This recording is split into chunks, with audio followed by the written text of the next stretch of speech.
Hi, everyone. You're listening to Live with Necee. I am your host, Opal Bailey, and we are continuing my health segment, A Journey to Healing. And I have a special guest with me who we reconnected over, oh my gosh, probably 20 years ago or so when we were in college together. So he had shared with me some of the things that he has been through personally as well as with friends. So I thought that it would be really wonderful for him to be my guest on my show this morning. And I would like to welcome Kevin Newton. Good morning. Good morning. How are you? I'm doing great. What's going on, man? Oh, nothing much. Just sitting here out here in the sun and just enjoying the day. Well, I'm glad that you are able to have the time to share with us today. I wanted to go into and ask you, what are some of the things that you've encountered with some of your friends and family members? Well, I have many friends and family who's had some health challenges, and you just don't know how much they affect you personally in your health when you're so close to that person. For instance, I just recently connected with my daughter, who we hadn't seen each other in over 20 years, and she's dealing with some health challenges right now. Mm-hmm. And when you haven't been in touch with a person that long of a time, and then something like that come on, you feel a sense of guilt that you wasn't there in the beginning process, and that seems to take a toll on your health, and you don't sleep, and you don't eat right, and things like that. And one of the things I had to learn was that I'm not doing anybody any good if I wasn't taking care of myself, as far as making sure that they had the things that they need to overcome their health challenges. Mm-hmm. And so how did you face those challenges with your daughter with her health issue? What are some of the things that you encountered or you felt during that time? Well, one of the things, you eat a lot because they come from worrying. Right. So you do eat a lot. You eat some of the wrong things and stuff, and then your energy level is not the way it should be, and then you get kind of lazy and things like that. But one of the things that I had to do for myself was to listen to other people and just ask questions of how they were handling certain situations that they were going in. And you got to drink your water and you got to eat your vegetables and things like that, which I wasn't doing. I was all eating junk food. I think another part of the healing process for not only yourself but the other person is to engage with that person also, and to go step by step with them. Mm-hmm. So I had an opportunity to on a couple of occasions to go to some hospital visits and meet medical staff to also help me understand how to help my daughter go through some things that she's going through. And I'm happy to say that she is on the road to recovery. She's doing well. And not only is she has a sense of renewal, but I feel a sense of renewal too, that I was able to be there and be part of the process, know what's going on, know how I can help her, what to do, not to do, and also to be around for her. We got so much to catch up on. That sounds wonderful. You know what? Because we do tend to, well, most people or some people, when you're dealing with tragic situations or someone that you love is sick or not feeling well, we tend to kind of like withdraw from them in a way because of the uncertainty or the anxiety of the illness or the sickness or whatever they're facing. Sometimes we tend to, push back, but it seemed like you kind of like compelled, you went more into it to learn more. Well, how was it an easy thing for you? What else did you have to face in all of that? Well, like I said in the beginning, you lost a lot of time when we wasn't together, and of course, guilt always sets in, and you feel guilty, and that can put a toll on people. Just don't understand how much that puts a toll on their health when you feel so guilty about not being there to help in the beginning, and then you hear about how you were missed and how they wish they would have known where you were, and so that played a large role in my pursuit and making sure that I was there for her wherever she needed, and to be able to listen to her about things that she wanted me to know, and then see the process of her healing, and which has healed our relationship, and has healed me as well. You mentioned something about other friends of mine. You feel a helplessness too. You can't help when they're going through things that there's nothing you can do about it physically. All you can do is pray and encourage. But I have a really good, dear friend that I've known for 25, almost 30 years now. He's going through a serious health challenge for the past 5 years. And when he first told me about it, I just stood there because I've always seen him as a rock and someone strong. And when he told me what his health challenge was, I just didn't know what to do. I just felt so helpless that here's a person that I've always been able to be around, to be there for them, whatever they needed. And here's the first opportunity. And, it's like a test. You fail a test and stuff. God wants to see how you would handle a certain situation like that. And I admit that I failed. I just stood there, didn't know what to say, didn't know what to do. I couldn't say I know how you feel because I've never, been in that situation before. But quickly picked myself up and just be there for him, whatever he needed, and instill whatever he needs. And it's working out great. He's on the road to recovery as well. Wow, that's amazing. You know what? It's so important to not only to be there for everyone else, but also to take care of yourself. And as you was talking, I was just thinking of caregiving, because as we are caregivers for our families or friends or whomever, it is so vital that we do take care of our own self. And sometimes, a majority of the time, we neglect ourselves in doing that because we want and have all the time poured into that individual to where we neglect what we have to do to continue to be healthy and continue to maintain our weight or our food and to be able to continue in life itself. And it seemed that you have found the strength to be able to not only do that with your daughter, but also with your family and your friends. Has there ever been a time where you just felt that it was just too much for you, that you couldn't do it, you couldn't be there for them, and you had to just pull away? In the beginning, I think we all feel that way, that it's too overwhelming, that with everything else that's going on in our daily lives, with your kids, your family, just everything rolled in one, and then you say, Lord, I can't take another thing, and then something comes up and he says, well, I'm going to show you how far I can stretch you. I think initially we all feel that we're overwhelmed with situations and stuff, and then something comes along that you can't handle because normally you're in control of everything. You got your hand on something, you got your pulse on it, and that, if something comes along, I can handle it.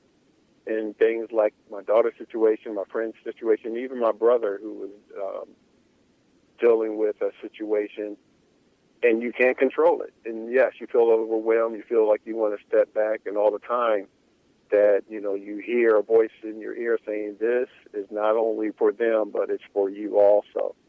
So I take great delight in, sometimes being stretched by God to say you can handle this, and, because something else is coming around the corner, maybe more significant, or that you'll be there for somebody else who will need your experience and guidance through this. So, I've learned how to take the challenge on in a positive way where that I can file it away, and maybe I'll need it in the future. and I can remember how I dealt with it, or friends can be there for me. Mm. That's powerful too. I don't know what I was when I listened to you. I was just thinking of my situation with my daughter, and how finding out of her chronic illness, it was like a blow to me. It was very devastating, but at the same time, I knew that I had to be stronger for her than for myself. But the most thing I found out in the middle of all of that was that I really wasn't strong. And it gave a self of like a self perception of, oh well, she's strong, she can handle it. But I wasn't. I was very weak. And if anyone knew, I cried a lot. I talked a lot. I wondered a lot. And when you mentioned about guilt, I felt guilty because I was like, man, if maybe I should have said something to her more. Maybe I should have called her more. Maybe I should have. And so you think about those things, and then you kind of, put it like on you, and you take on the guilt, which, you really, you realize that, it's nothing I realized, Kevin, that I've done all I could do. I said all I could say. And now all I have to offer and all I have to do now is to love. Do you not, how do you feel about that? And I totally agree with you. I mean, I've known you for a very long time. You've always been a strong person. And to hear you say that you felt helpless, I'm sure we all go through that. When you get to a point where you say, I've done all I can do, I've said all I can say, there's always something in you to say, I can do more and I can say more. Because there's always something left to do, and there's always something left to say, to not only help that person, but to also to help you. One of the things I told my daughter was that her situation, her illness, was not only just for her, but to be a blessing to other people who will benefit from how God will deliver her from that. And it already has shown great benefits and dividends from other people's lives that she's touched around her, about her testimony, about how God has delivered and is healing her from this. Because she was at a point where she felt really low, and that and she didn't think God cared. And we had to assure her, I had to assure her that God loved her, and that he's not about to hear her destruction. And but what she could be going through, it could be to benefit me as well. And so after she realized that, and she had a really nice experience on a church outing and stuff, her eyes were illuminated to the things that God needed her to do, and she's pressing forward, and things are happening for her, the things she has prayed for. You just got to be patient. And a lot of times we don't want to wait and be patient and see what He has for us. We want it quickly, but it's the waiting period, I think, mostly, is that we all stress over. We want it done quickly. We don't want our loved ones to suffer. And so we want them to do it right then and there. But He always has a time, for everything. And I'm grateful for our coming back together. I mean, she was 22. She's 29 now. And so, I think about all the years I've missed being able to hug her and love her the way that I wanted to. And every time I see her and talk to her, so it's always a delight, to hear how God is moving in her. And it brings joy to me, and it warms my soul to know that she's on that road, the right path that she needs to go. You mentioned earlier about how her being ill, and some of your friends as well, has helped you, has brought you to a place of comfort and understanding. And I honestly believe that when people are going through things in their life, and they have people that are there with them, that are willing to take that journey with them and to walk with them, and no matter how hard it could be, no matter how difficult it can be. And no matter whether you want to face it or not, to have a support system, to have someone there, to be there and to fly down, to be, to be with your daughter and to take care of her, that not only speaks volume of your fatherhood, being a dad, but it also speaks volume of the love you have, because it's hard for us to show unconditional love. It seems most of all is conditional. It has to be this or this way or that way. But when you show unconditional love, I believe personally that only healing comes from that, not unconditional love, but healing. And the moment that we take on that unconditional love and we take the time and we make the effort and we learn what we can learn about that person, then the healing process will start. And it's up to us to keep it going. And you share a lot about your daughter and your friends, and how has all of this affected your family as well? Because you have boys, and so was any of all of this a hard thing for you to deal with, along with your daughter and your boys you have? Any parent don't like to be vulnerable. They, your kids see you as this type of icon where, you can do anything, and you pick them up when they fall. You have the right answers to, their questions. You give them their advice. You teach them how to drive. But you also want to protect them from certain things that, like on a need-to-know basis. So all I told them was, that she was sick, but she's getting better, and I didn't tell them the nature of it, and I didn't want them to worry. And but she was ill, and now she's getting better, and I make sure that they talk, and I think that's a healing process for her also, to hear from them, and it reassures them that she's doing okay. It's really hard sometimes to talk about certain aspects of your life, even though how can people pray for you? They don't know what situation. Well, you always don't have to know people's situations to pray for them, and I think we lose that. Well, God likes specificity. We need to pray for a specific. Well, you can pray for a healing, but you don't need to know what the healing from. He knows. Pray for a job. Whatever job it is, if it's the right job for you, we don't have. He doesn't. God knows specifically what's in your heart, what you need.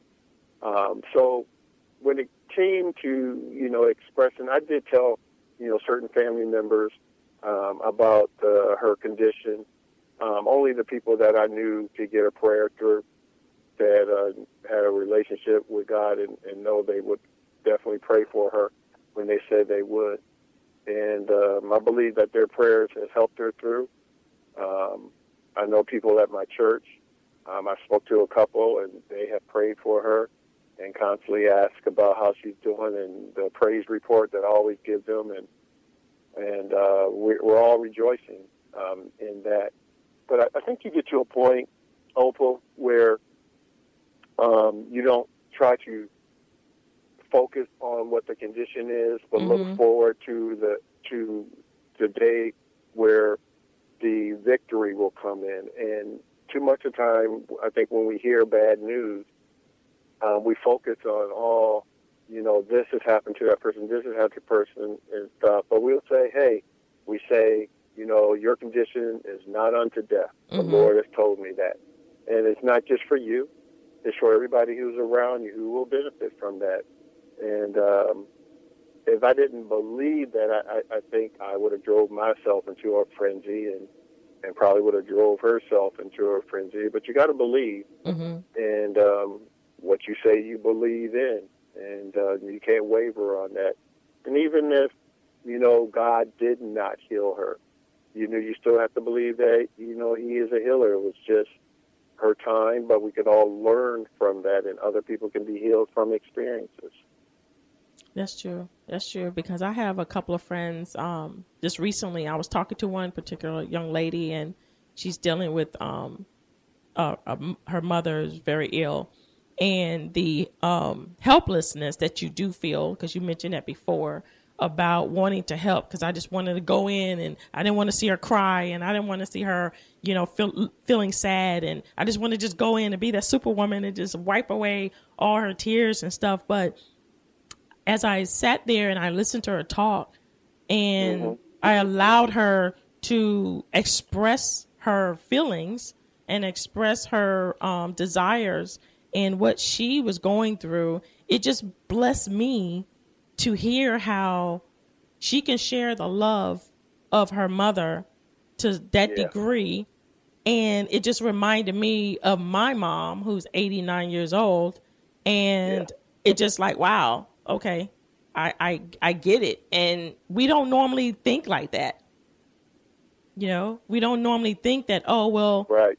This person's going through something. Wow, we got to go and hurry up and save them. We got to, no, we don't want you to go through. We don't look at it as, wow, this is teaching me to go and ask for forgiveness for my mom because I didn't have I did something or I said something wrong and I never went back and asked her to forgive me or, anything that was going on or just going back and spending time,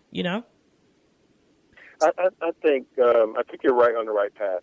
I think a lot of the situations where God presents us, you ask the question, what is He trying to tell us? Mm-hmm. And as you can hear in my voice, I'm in church all the time, so that's all I know. Mm-hmm. But I think in every situation, either it happens on your job or something happens. What is God trying to tell us?